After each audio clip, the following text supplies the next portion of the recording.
Hello everyone, Mege here. Thanks to Ubisoft, I was among those who got early access to the new hero, the Warmonger. And if you know me, it's obvious that she's going to be my new main. Thus, I decided to make a guide. The Warmonger is a vanguard wielding a flamberge, with slow but powerful attacks. Speaking of powerful, keep in mind that the stamina and damage values are from the test servers, and they might be changed for when the hero releases. The guide will be divided into 5 parts, and you will find timestamps in the description. Moveset, punishes, Gameplan, 4v4, and a gameplay showcase. Let's jump into it.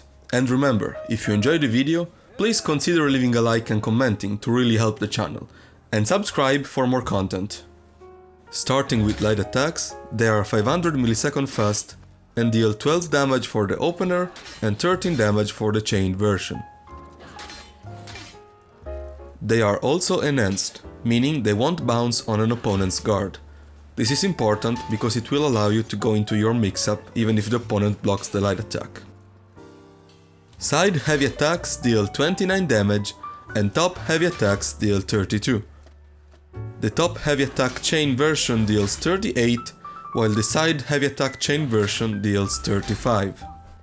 Of course, they can be feinted into guard break, and the chain version also have hyper armor, but only near the very end of the animation. Light and heavy attacks can be chained in 4 different ways. Her chains are very flexible and useful, and it's important to understand them both when using her and when facing her.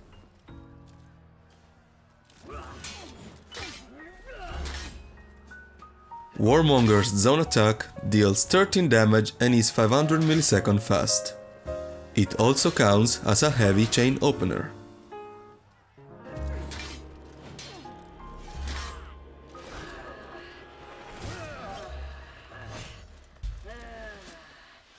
On the prowl is Warmonger's running attack. It deals 20 damage and, just like zone attack, also counts as a heavy opener. Prey upon is Warmonger dash heavy attack. It deals 25 damage and is undodgeable, meaning it will track dodges. It can also be feinted using the feint button.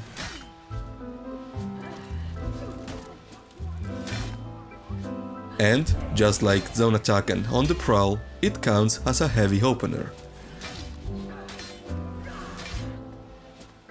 It can be used to catch rolls, but you must be quick since the attack is pretty slow, and if you are even a little late, it can be blocked. The attack also has very little guard break vulnerability, and, for example, can be used to beat double guard break attempts. Unrelated, but in the same fashion, Warmongers can dash forward and throw a light very early into the dash. This as well can beat double guard break attempts. Beast of Prey is Warmonger's side dodge heavy attack. It's unblockable and deals 23 damage. It can be feinted with the feint button, and, you probably guessed it, counts as a heavy opener.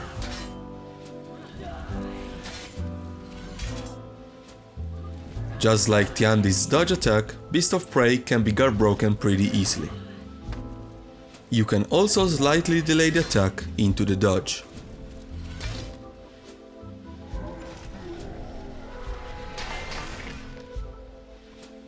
Beast of Prey has dodge properties near the very beginning of the animation, meaning it can be used with the right timing to dodge attacks that would hit you. Praying Claw is Warmonger's bash attack. It can be used from a forward or side dodge, but not from a backward dodge. It can also be used after a light attack. Praying Claw can be charged at different levels by holding down the button.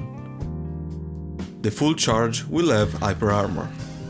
However, the hyper armor only kicks in very late, meaning the attack is still very easy to interrupt. You can feint Praying Claw at any point during the charge by using the feint button. It's very easy to catch dodges with a feint into guard break, because while charging, Warmonger will move slightly forward. All level of Praying Claw except the max charge guarantee a special light attack follow-up for 15 damage.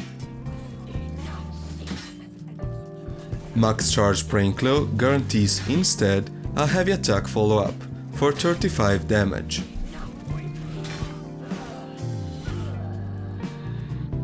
Even though you cannot use Praying Claw after a backward dodge, you can backward light attack and go into Praying Claw, which covers a good distance and makes it a nice option to whiff punish opponents.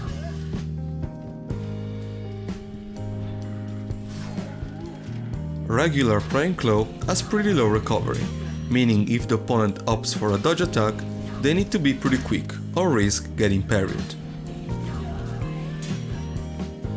Vicious Impale is a special parry follow-up, performed by pressing the guard break button after a parry. Similar to Lawbringer's Impaling Riposte, it will push the opponent quite a lengthy distance, although not as much as Lowbrow. However, it cannot wall splat. The initial stab deals 8 damage, but if you can push the opponent into a wall, Warmonger will perform a special claw animation, dealing 2 more damage and applying 20 bleed damage, for a total of 30 damage. If you parry an out-of-stamina opponent and use Vicious Impale, Warmonger will impale them on the ground, dealing 10 damage plus 20 bleeding damage, for a total, again, of 30 damage, while also refreshing all of your stamina. Let's now move on to punishes, starting with Heavy Parry. On a Heavy Parry, you can get a light attack for 12 damage, or zone attack for 13 damage. So, quite some stamina for 1 more damage. You can also go for Vicious Impale. If you miss the wall, you will get 8 damage, so 4 to 5 less if you use the lighter zone. But if you manage to reach a wall, you will get 30 damage, which is a lot for a heavy parry. On a light parry, you can get a top heavy for 32 damage. You can also go for the Vicious Impale, but even if you get the wall, you will miss out on 2 damage. It might still be preferable if you can ledge your opponent, or if there is a shaman on your team who will be very thankful for the bleeding damage. On a guard break, you get a side heavy for 29 damage, not a top heavy since it's too slow. On a throw wall splat, you can get a top heavy for 32 damage, even if you throw them very close to the wall. If you throw an out-of-stamina opponent, you can get a top light into top heavy for 50 damage, or a zone into top heavy for 51 damage, again at the cost of more stamina. The same punishes apply to an out-of-stamina parry, so top light into top heavy for 50 damage, or zone into top heavy for 51 damage. However, you can also opt to go for a Vicious Impale. This might be preferable if 50 damage won't kill your opponent and your stamina is low, as refilling your stamina will allow you to keep the pressure up on your out-of-stamina opponent. Speaking of game plan, I find it always hard to narrow down and put in words how to play a character. But giving it a try, something I believe is important for Warmonger, due to her very flexible options, is conditioning your opponent. Conditioning means using certain options to lead the opponent into expecting them and trying to punish them, and in turn punishing their punish. I will give a quick example here. After every time we land the side dodge attack, we always follow it up with a light attack. Eventually, our opponent might catch on and parry the top light. In that case, we might be ready to parry their parry attempt, for example. And in turn, the opponent might actually punish our punish attempt by guard breaking our parry attempt. I know this sounds very convoluted, but mixing up and conditioning are at the base of a lot of characters' gameplay in For Honor.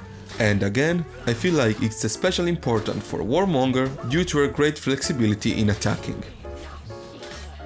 Another core aspect of Warmonger is the Praying Claw mix-up, very similar in function and use to Warden's Shoulder Bash or Centurion's Jab, for example. Here is some of the options you and your opponent have and how they interact with each other. Uncharged Praying Claw will obviously beat standing still opponent, which in turn can punish it by dodging early.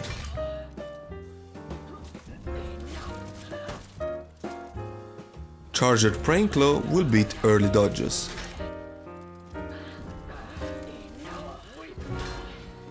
The opponent can, however, turn a dodge into a roll. In that case, either a feint into guard break or a feint into dash attack will work. Please note that these were just some of the options of the mix-up, and there is many more, like for example trying to interrupt with lights and in turn parrying the interrupt attempt. For the 4v4 section, let's start with perks. The perks I chose are Devourer, Endurance and Fresh Focus. Fresh Focus is obviously the best one here, allowing you to get out of the auto stamina state much more quickly. Endurance wasn't my first choice, but after playing some 4v4 I noticed that she can really use any stamina cost reduction. Lastly, Devourer is always nice to have, and in her case, thanks to her feat, she might isolate and get an execution even during a team fight. Speaking of feats, I'm using all of her unique feats, since they're extremely good and obviously synergize well with each other. Corruption Blade will perform a quick animation, coating your sword in venom and poisoning the next opponent you hit. The second and third feat will respectively heal you and deal bonus damage to poisoned opponents. And lastly, Corruption Blast basically just poisons everyone around you.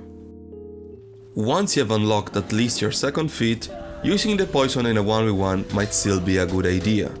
Check out how much extra damage I deal to a poisoned opponent and how much health I regen.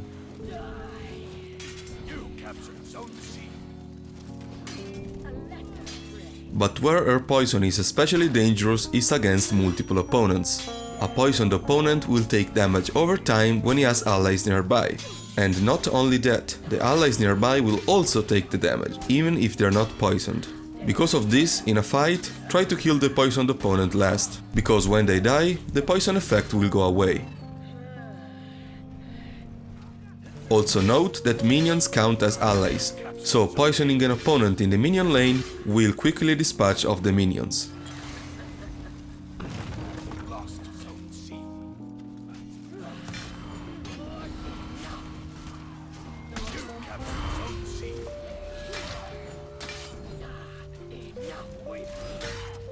When facing multiple opponents, keep in mind you can swap target of your Praying Claw even while you're charging it, much like Warden's Shoulder Bash or Centurion's Jab.